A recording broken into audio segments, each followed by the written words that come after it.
Welcome back to our channel Info 366. இன்னைக்கு என்ன இன்ஃபர்மேஷனோட நான் உங்களை வந்து சந்திக்கிறேன் அப்படின்னா, இன்னைக்கு நம்ம என்ன பேச போறோம் அப்படிங்கிறதுக்கு முன்னாடி எந்த முறையும் இல்லாத அளவுக்கு இந்த முறை வந்துட்டு எலெக்ஷன்ல வாக்குப்பதிவு அப்படிங்கிறது ரொம்பவே அதிகமாயிருக்கு. அது மட்டும் இல்லாம இந்த ஃபர்ஸ்ட் டைம் ஓட்டு போட்டாங்கல்ல அவங்களோட எண்ணிக்கை அப்படிங்கிறது ரொம்பவே அதிகமாயிருக்கு. பழைய யாரு இதுக்கு முன்னாடி வந்து ஆட்சியில இருக்காங்களோ அவங்களே கண்டினியூ பண்ணுவாங்களா இல்ல மாற்று அரசியல் வருமா அப்படிங்கறதெல்லாம் நம்ம வெயிட் பண்ணி மே 4ஆம் தேதி பார்க்கலாம். அதோட முடிவு கூட மே 4ஆம் தேதி தெரிஞ்சு போயிரும் போல. ஆனா இந்த அமெரிக்கா, இஸ்ரேல், ஈரான் இவங்களுக்குள்ள நடக்கிற இந்த வார் இருக்குல்ல, அது வந்து முடிவே இல்லாம தொடர்ந்து இந்த தற்காலிக போர் நிறுத்தம் அப்படிங்கிறத அமெரிக்க அதிபர் ட்ரம்ப் அவர்கள் வந்து எக்ஸ்டெண்ட் பண்ணிட்டு இருக்க இந்த வேளையில இப்போ இஸ்ரேலோட பிரதமர் நெதன்யாகு இருக்கார்ல, அவர் வந்து ஒரு கொடிய நோயால பாதிக்கப்பட்டிருக்காரு. அவரோட கண்டிஷன் இன்னைக்கு என்ன நிலைமையில இருக்கு? இந்த வார் ஸ்டார்ட் ஆகி ஒரு 50 நாளைக்கு மேல ஆச்சு. ஆனா மோஜ்தபா கமேனி அவருக்கு என்னாச்சு? அவர் எந்த ஒரு பொது நிகழ்வுகளையுமே வந்து கலந்துக்கிறது இல்ல. அவர் உயிரோட இருக்கிறாரா? என்ன ஒரு கண்டிஷன்ல அவரோட நிலைமை இருக்கு? அமெரிக்கா, இஸ்ரேல், ஈரான் இந்த வாரால இப்ப ஈரான் என்ன பண்ணிட்டாங்க, உலக நாடுகள் எல்லாத்துக்குமே இந்த இன்டர்நெட் அப்படிங்கிற ஒரு விஷயத்தை வந்து ஷட் டவுன் பண்ண போறதா சொல்லியிருக்காங்க. அது உண்மையா உருட்டா? இது எல்லாத்த பத்தியும் தான் இந்த வீடியோல ரொம்ப டீடைலா பேச போறோம். சோ வீடியோவை ஸ்கிப் பண்ணாம ஃபுல்லா பாருங்க. அமெரிக்கா, இஸ்ரேல், ஈரான் இவங்களுக்குள்ள நடக்கிற இந்த போர் நிறுத்தம் அப்படிங்கிறத நான் திரும்பவும் எக்ஸ்டெண்ட் பண்றேன் அப்படின்னு சொல்லி அமெரிக்க அதிபர் ட்ரம்ப் அவர்கள் வந்து சொல்லிட்டு இருந்தாங்கல்ல. இப்போ இஸ்ரேலோட பிரதமர் வந்து ஒரு கொடிய நோயால பாதிக்கப்பட்டிருக்காரு. அவரோட கண்டிஷன் இன்னைக்கு என்ன நிலைமையில இருக்கு அப்படிங்கறத தெரிஞ்சுக்கிறதுக்கு முன்னாடி அது என்ன நோய் அப்படிங்கறத ஃபர்ஸ்ட் தெரிஞ்சுக்கலாம். புராஸ்டேட் கேன்சர் அப்படின்னு வந்து சொல்றாங்க. இது மெயினா ஆண்களுக்கு மட்டுமே வரக்கூடிய ஒரு கேன்சர் நோயா இருக்கு. இது நம்மளோட இனப்பெருக்க மண்டலம் இருக்குல்ல, அதுவும் அந்த சிறுநீரகத்தோட அடியில ஒரு திரவம் மாதிரி இருக்கும். இது வந்து பார்க்கிறதுக்கு வால்நட் மாதிரி ஒரு சின்ன ஒரு சுரப்பி தான். இதோட வேலை என்ன அப்படின்னு பார்த்தீங்கன்னா, நம்மளோட விந்தணுக்கள் இருக்குல்ல, நம்மளோட விந்தணுக்களை வந்துட்டு பாதுகாக்கிறது தான் இதோட முக்கியமான ஒரு வேலையா இருக்கும். இங்க நாளடைவுல ஒரு சின்ன ஒரு கட்டியா இருக்குது, பெரிய ஒரு கட்டியா வளர்றது தான் வந்து இதோட ஸ்டார்டிங் ஸ்டேஜ் அப்படின்னு சொல்றாங்க. இப்ப நார்மலா ஒருத்தவங்களுக்கு கேன்சர் இருக்கு அப்படின்னா வந்து நம்ம கண்டுபிடிச்சிடலாம். ஆனா இந்த கேன்சர் வந்துருச்சுன்னா இதை வந்து ஸ்டார்டிங் ஸ்டேஜ்ல வந்து கண்டுபிடிக்க முடியாது அப்படின்னு வந்து சொல்றாங்க. இது வந்து ஒரு வருஷத்துக்கு அப்புறம் தான் வந்து இப்படி ஒரு கேன்சர் நமக்கு வந்திருக்கு அப்படிங்கிறதே தெரிகிற அளவுக்கு ரொம்ப மெதுவா தான் இது வந்து வளரும் அப்படிங்கிற மாதிரியான விஷயங்களுமே சொல்லியிருக்காங்க. மோஸ்ட்லி இது யாருக்கெல்லாம் வரும் அப்படின்னு பாத்தீங்கன்னா 50 வயசுக்கு மேல உள்ளவங்களுக்கு தான் இந்த கேன்சர் அப்படிங்கிறது வரும். அப்போ 50 வயசுக்கு கீழே உள்ள யாருக்குமே வராதா அப்படின்னா அவங்களுக்கு வரும். ஆனா 50 வயசுக்கு மேல இருக்காங்கல்ல, அவங்கள கம்பேர் பண்ணும்போது ரொம்ப ரேரா தான் இந்த ஒரு கேன்சர் அப்படிங்கிறது வரும். சோ நம்ம இருந்தாலும் ரொம்பவே ஜாக்கிரதையா இருக்கணும் அப்படிங்கிறது தான் முக்கியமான ஒரு விஷயமா பார்க்கப்படுது. சரி, இதோட சிம்டம்ஸ் என்ன மாதிரி இருக்கும்? நமக்கு நார்மலா இந்த முதுகு வலி, இடுப்பு வலி எல்லாம் வரும்ல, அந்த மாதிரியான அறிகுறிகளுமே வந்து இதோட அறிகுறிகள் தான் அப்படின்னு வந்து சொல்றாங்க. அதுக்காக யாருமே வந்து பயப்பட வேணாம்.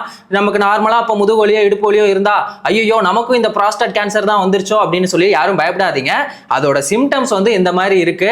நம்ம நார்மலா யூரின் போகும்போது இல்ல விந்து வெளியேறும் போதெல்லாம் வந்துட்டு அதுல ஏதாவது ரத்தம் வர்ற மாதிரி இருந்துச்சுன்னா அதுதான் இதோட முக்கியமான அறிகுறி அப்படின்னு வந்து சொல்லியிருக்காங்க. ஸோ அந்த மாதிரியான விஷயங்கள் இருந்துச்சுன்னா அது வந்து இந்த புராஸ்டேட் கேன்சரோட முக்கியமான அறிகுறியா பார்க்கப்படுது அப்படின்னு தான் சொல்லணும். மோஸ்ட்லி அந்த ஆப்பிரிக்கா அந்த மாதிரியான நாடுகள்ல யங்ஸ்டர்ஸுக்கே வந்து இந்த புராஸ்டேட் கேன்சர் அப்படிங்கிறது ரொம்பவே அதிகமா ஸ்ப்ரெட் ஆயிட்டு இருக்க ஒரு விஷயமா இருக்கு. ஓகே, இது இந்த அளவுக்கு வேகமா பரவிட்டு இருக்கே, இதை வந்து நம்ம எப்படி தடுக்கிறது அப்படிங்கறத தெரிஞ்சுக்கலாம். அதுக்காக தான் வந்துட்டு பிளட் டெஸ்ட் எடுக்க சொல்றாங்க. அதோட பேர் வந்துட்டு PSA. இந்த டெஸ்ட் வந்து ஒரு ஆணோட ரத்தத்துல எந்த அளவுக்கு இந்த PSA இருக்கு அப்படிங்கறத பொறுத்து தான் அவங்களுக்கு இந்த புராஸ்டேட் கேன்சர் இருக்கா இல்லையா அப்படிங்கறத வந்து கன்ஃபார்ம் பண்ண முடியும் அப்படின்னு சொல்லியிருக்காங்க. இது வந்து இந்த PSA வந்து கம்மியா இருந்துச்சு அப்படின்னா நமக்கு எந்த ஒரு பாதிப்புமே இல்லை. இந்த PSA அதிகமா இருந்துச்சு அப்படின்னா அப்பவும் இந்த புராஸ்டேட் கேன்சர் அப்போ கன்ஃபார்ம் அவருக்கு இருக்கு அப்படின்லாம் அறிகுறி இல்லை. ஆனா அதிகமா இருந்துச்சு அப்படின்னா இந்த புராஸ்டேட் கேன்சர் வர்றதுக்கான அதிகப்படியான வாய்ப்புகள் இருக்கு அப்படின்னு சொல்றாங்க. இந்த PSA டெஸ்ட்டை வந்து நம்ம வருஷத்துக்கு ஒரு முறையாவது எடுக்கணும். அப்படி எடுத்தா மட்டும்தான் ஸ்டார்டிங் ஸ்டேஜ்லயே இதை வந்து நம்மளால கியூர் பண்ண முடியும் அப்படின்னு வந்து சொல்லியிருக்காங்க. சரி, ஓகே, இப்போ இஸ்ரேலோட பிரதமர் நெதன்யாகு இருக்கார்ல, அவருக்கு இந்த புராஸ்டேட் கேன்சர் தான் வந்திருக்கு. அவருக்கு இப்போ வயசு எவ்வளோ? 76 வயசு. 2024லயே வந்துட்டு இதுக்கான டெஸ்ட் எல்லாம் அவங்க வந்து எடுத்திருக்காங்க. இப்போ நான் வந்துட்டு ரொம்பவே நல்லபடியா இருக்கேன், என்னோட உடம்பு வந்து நல்ல குணமா மாதமாயிருச்சு அப்படின்னு வந்து சொல்லியிருக்காரு. இன்னொரு முக்கியமான ஒரு விஷயத்தையுமே அவர் மென்ஷன் பண்ணியிருக்காரு.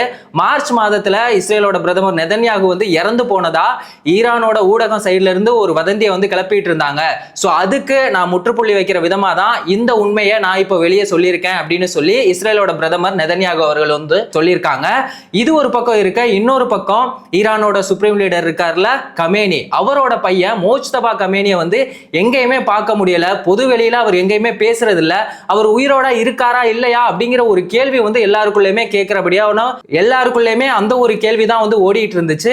அதுக்கு இப்போ ஈரானோட சைட்ல இருந்து என்ன சொல்லியிருக்காங்க அப்படின்னா, கமேனி அவர் இறந்து போனார் இல்ல, இஸ்ரேலும் அமெரிக்காவும் நடத்தின தாக்குதல்ல அப்போ மோஜ்தபா கமேனிக்குமே பாத்தீங்கன்னா பலத்த காயம்லாம் ஏற்பட்டிருக்கு. அதுலயும் அவரோட முகத்திலையும் குறிப்பா அவரோட உதடுலையும் பயங்கரமான ஒரு தீக்காயங்கள்லாம் இருக்கிறதுனாலதான் அவர் வந்து வெளியில வர்றதில்லை அப்படின்னு வந்து சொல்லியிருக்காங்க. அப்போ ஈரானோட முக்கியமான முடிவுகள் எல்லாம் யார் எடுக்கிறாங்க, அது ஒரு கேள்வியா இருக்குல்ல. அதுக்கு என்ன சொல்லியிருக்காங்க அப்படின்னா, ஐஆர்ஜிசி ஈரானோட அந்த புரட்சிகர காவல் படை இருக்காங்கல்ல, அவங்க தான் வந்து முக்கியமான முடிவுகளை எடுக்கிறாங்க. இன்னும் சில முக்கியமான முடிவுகள் இந்த எமர்ஜென்சி மாதிரியான டைம்ல எல்லாம் அந்த முடிவை யார் எடுக்கிறா, மோஜ்தபா கமேனி தான் எடுக்கிறாரு. அதுக்காக அவர் என்ன பண்றாங்கன்னா, இந்த லெட்டர் மூலமா ஒரு இடத்துல இருந்து இன்னொரு இடத்துக்கு அந்த செய்திகளை அனுப்புறது, அந்த மாதிரியான ஒரு விஷயங்கள் தான் வந்து இப்போ வரைக்குமே போயிட்டு இருக்கு. சோ மோஜ்தபா கமேனி அவர்கள் வந்து உயிரோட இருக்காங்க, அதுவும் ரகசியமான ஒரு இடத்துல இருக்காங்க. அவர் வந்து முக்கியமா ஈரானோட முக்கிய தலைவர் யாருமே சந்திக்க முடியாத ஒரு இடத்துல இருக்காரு. ஏன் அப்படி இருக்கணும்? இப்போ ஈரானோட முக்கிய தலைவர்கள் அவரை போய் பார்க்க போறாங்க அப்படிங்கிறத இஸ்ரேலோட ஸ்பை வந்து கண்டுபிடிச்சிட்டாங்க அப்படின்னா மோஜ்தபா கமேனியை வந்து காலி பண்ணிடுவாங்க. அந்த ஒரு நிலைமையில தான் இப்போ வந்துட்டு மோஜ்தபா கமேனியுமே இருக்காரு. இன்னொரு முக்கியமான ஒரு விஷயம், இஸ்ரேலோட பாதுகாப்பு அமைச்சர் என்ன சொல்லியிருக்காருன்னா, ஈரானோட இந்த போரை வந்து நாங்க திரும்பவும் கண்டினியூ பண்ணுவோம் அப்படின்னு சொல்லியிருக்காரு. கமேனியோட குடும்பத்தை நாங்க வந்து அழிப்போம், கமேனியோட குடும்பத்துல யாருமே உயிரோட இருக்கக்கூடாது அப்படின்னு வந்து சொல்லியிருக்காரு. அமெரிக்க அதிபர் ட்ரம்ப் அவர்களோட அறிவிப்புக்காக நாங்க வெயிட் பண்ணிட்டு இருக்கோம் அப்படின்னு வந்து சொல்லியிருக்காரு. சோ இந்த போர் வந்து முடியற மாதிரி தெரியல, திரும்பவும் இவங்க வந்து இந்த போரை வந்து எக்ஸ்டெண்ட் பண்ற மாதிரி தான் வந்து சொல்லியிருக்காங்க. இதுக்கிடையில இப்ப ஈரான் என்ன பண்ணிருக்காங்க, அமெரிக்கா இஸ்ரேலுக்கு மட்டும் இல்ல ஒட்டுமொத்த உலகத்துக்குமே வந்து வார்னிங் கொடுத்திருக்காங்க. இன்டர்நெட்டை வந்து ஷட் டவுன் பண்ண போறதா சொல்லியிருக்காங்க. ஈரானோட மீடியா ஏஜென்சி என்ன சொல்லியிருக்காங்க தெரியுமா, 95ல இருந்து 99% அந்த இன்டர்நெட் கேபிள்ஸ் எல்லாமே வந்து அண்டர் சி, கடலுக்கு அடியில தான் இருக்கு. அந்த கேபிள், அதோட டெர்மினல், போர்ட் எல்லாமே எங்க இருக்கு அப்படிங்கிறது எங்களுக்கு தெரியும். சும்மா எங்களை யாராவது சீண்டிட்டே இருந்தீங்கன்னா ஒட்டுமொத்த இன்டர்நெட்டையுமே நாங்க வந்து ஷட் டவுன் பண்ணிடுவோம் அப்படின்னு சொல்லிட்டு ஈரான் வந்து இப்போ என்ன பண்ணிருக்காங்க, ஒரு முக்கியமான ஒரு வார்னிங்கை வந்துட்டு அமெரிக்கா இஸ்ரேலுக்கு மட்டும் இல்ல ஒட்டுமொத்த உலக நாடுகளுக்குமே சொல்லியிருக்காங்க. சோ இது எந்த அளவுக்கு நடைமுறை ஆகும் அப்படிங்கிறது தெரியல. இதை கேட்டாலே ரொம்ப பயமா இருக்கு. ஏன்னா இன்டர்நெட் இல்லாம யாராலையுமே எந்த ஒரு விஷயமுமே பண்ண முடியாது. அந்த அளவுக்கு இங்க இன்டர்நெட்டால எல்லாருமே வந்துட்டு அடிமையாகி தான் இருக்கும். இது சம்பந்தமா அடுத்து ஈரான் வந்து என்ன பண்ணுவாங்க அப்படிங்கிறத பார்க்கலாம். இன்னொரு முக்கியமான ஒரு விஷயம், ஃபர்ஸ்ட் டைம் பேச்சுவார்த்தை அப்படிங்கிற ஒரு விஷயம் பாகிஸ்தானோட இஸ்லாமாபாத்ல நடந்துச்சுல்ல, அதுக்கப்புறமா பாகிஸ்தான் போயிட்டு ஈரானை பேச்சுவார்த்தை கூப்பிட்டதுக்கு நாங்க வரமாட்டோம், அமெரிக்காவை நம்ப மாட்டோம் அப்படின்னு வந்து சொல்லியிருக்காங்க. ஏன் ஈரான் அப்படி சொல்லணும்? எதுக்காக அவங்க அமெரிக்காவை நம்ப மாட்டாங்க? ஏன்னா அமெரிக்கா சொல்றது ஒண்ணு செய்யறது ஒண்ணு, அந்த மாதிரியான விஷயங்களை தான் அவங்க வந்து தொடர்ந்து பண்ணிட்டே இருக்காங்க. 2020 இந்த வார் சம்பந்தமான பேச்சுவார்த்தை நடக்கும்போது என்ன பண்ணிட்டாங்க, ஈரானோட முக்கிய தலைவரான சுலைமானி அவரை வந்து கொலை பண்ணாங்க. இன்னொரு முக்கியமான ஒரு விஷயம், இப்ப ஈரான் வந்து அணு ஆயுதம் வச்சுக்க கூடாது, அணு ஆயுதம் சம்பந்தமான யுரேனியம் எல்லாத்தையுமே எங்க கிட்ட ஒப்படைக்கணும் அப்படின்னு சொல்லி அமெரிக்கா வந்து ஈரான் சைட்ல இருந்து சொல்லிட்டு இருக்காங்கல்ல, அதே ஒரு நிலைமை தான் ஈராக்லயுமே அன்னைக்கு நடந்துச்சு. இது சம்பந்தமா என்ன பண்ணாங்க, சதாம் ஹுசைன் அவரை வந்துட்டு இந்த பேச்சுவார்த்தை நடந்துகிட்டு இருக்கும் போதே அவரை வந்து கொன்னுட்டாங்க. எதுக்காக, அவங்க கிட்ட வந்து அணு ஆயுதங்கள் இல்ல அப்படின்னு சொல்லிட்டு அந்த இன்ஸ்பெக்டர், அந்த வெப்பன்லாம் வந்து இன்ஸ்பெக்ட் பண்ணுவாங்கல்ல, அவங்க செக் பண்ணியுமே சொல்லிட்டாங்க. ஆனா அதுக்கு முன்னாடி அமெரிக்கா சதாம் ஹுசைனை வந்து கொலை பண்ணிட்டாங்க. இந்த மாதிரி அவங்க வந்து பேச்சுவார்த்தையில சொல்றது ஒண்ணா இருக்கு, ஆனா நடைமுறையில அவங்க செய்யறது ஒண்ணா இருக்கு. சோ அமெரிக்காவை இதுக்கப்புறமா நாங்க நம்புறதுக்கு தயாரா இல்ல அப்படின்னு சொல்லி ஈரான் சைட்ல இருந்து சொல்லியிருக்காங்க. இருந்தாலும் இன்னைக்கு இந்த 2ஆம் கட்ட பேச்சுவார்த்தை அப்படிங்கிறது நடக்க போகுது. சோ இந்த போர் திரும்பவும் தற்காலிகமா எக்ஸ்டெண்ட் ஆகுமா, இல்ல மொத்தமா இந்த போர் வந்து முடிவுக்கு வருமா அப்படிங்கிறதெல்லாம் நம்ம வந்து வெயிட் பண்ணி தான் பார்க்கணும். இன்னொரு முக்கியமான ஒரு விஷயத்தை நம்ம பேச மறந்துட்டோம், அதை பத்தி நான் சொல்லியே ஆகணும். அமெரிக்க அதிபர் ட்ரம்ப் அவர்கள் இந்தியாவையும் சீனாவையும் வந்துட்டு நரகத்தோட ஒப்பிட்டு பேசியிருக்காரு. ஆனா இது சம்பந்தமா நம்ம பிரதமர் மோடி அவர்கள் வாயவே துறக்கல அப்படின்னு சொல்லி சோசியல் மீடியால எல்லாருமே வந்து விமர்சனம் பண்ணிட்டு இருக்காங்க. ஈரான் தூதரகம் என்ன சொல்லியிருக்காங்க தெரியுமா, இந்தியாவோட கலாச்சாரம் அப்படிங்கிறது ரொம்பவே பெருமையான ஒரு விஷயம். மகாராஷ்டிராவில் நாங்க வந்து இந்த கணபதி சதுர்த்தி எல்லாம் வந்து நடத்துவாங்க, அதெல்லாம் போயிட்டு நீங்க பாருங்க, இந்தியாவில் போய் பார்த்தீங்கன்னா தான் தெரியும் அங்க அவங்களோட கலாச்சாரம் எப்படி இருக்கு அப்படின்னு சொல்லிட்டு ஈரானோட தூதரகம் வந்து இந்தியாவுக்கு சப்போர்ட் பண்ணி பேசிட்டு இருக்காங்க. ஆனா பிரதமர் மோடி அவர்கள் இது சம்பந்தமா எதுவுமே பேசல. இது சம்பந்தமா இன்னொரு பக்கம் என்ன சொல்றாங்கன்னா, இந்தியாவோட வெளியுறவுத்துறை அமைச்சகம் அவர் என்ன சொல்லியிருக்காங்கன்னா, இது வந்து ரொம்பவே தவறான ஒரு விஷயம், நீங்க இந்தியாவை இவ்வளவு தரக்குறைவா பேசக்கூடாது அப்படின்னு வந்து சொல்லியிருக்காங்க. அதுக்கப்புறமா அமெரிக்காவோட தூதரகம் என்ன சொன்னாங்க தெரியுமா, நாங்களாம் அந்த மாதிரி எல்லாம் பேசல, இந்தியாவா இருக்கட்டும் இல்ல மோடியா இருக்கட்டும் எப்பவுமே வந்துட்டு நட்பு நாடுகளா நம்ம இருக்கணும் அப்படின்னு சொல்லிட்டு ஒரு வழியா பேசி மழுப்பி இதை வந்து முடிச்சுட்டாங்க.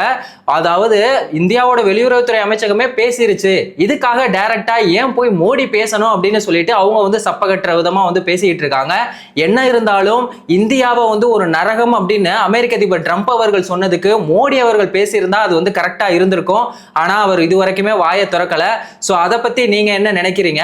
மோஜ்தபா கமேனி அவர்கள் வந்துட்டு ரகசியமான ஒரு இடத்துல இருக்காரு, உயிரோட தான் இருக்காரு அப்படிங்கிற ஒரு செய்தி வந்து அபிஷியலா வந்திருக்கு.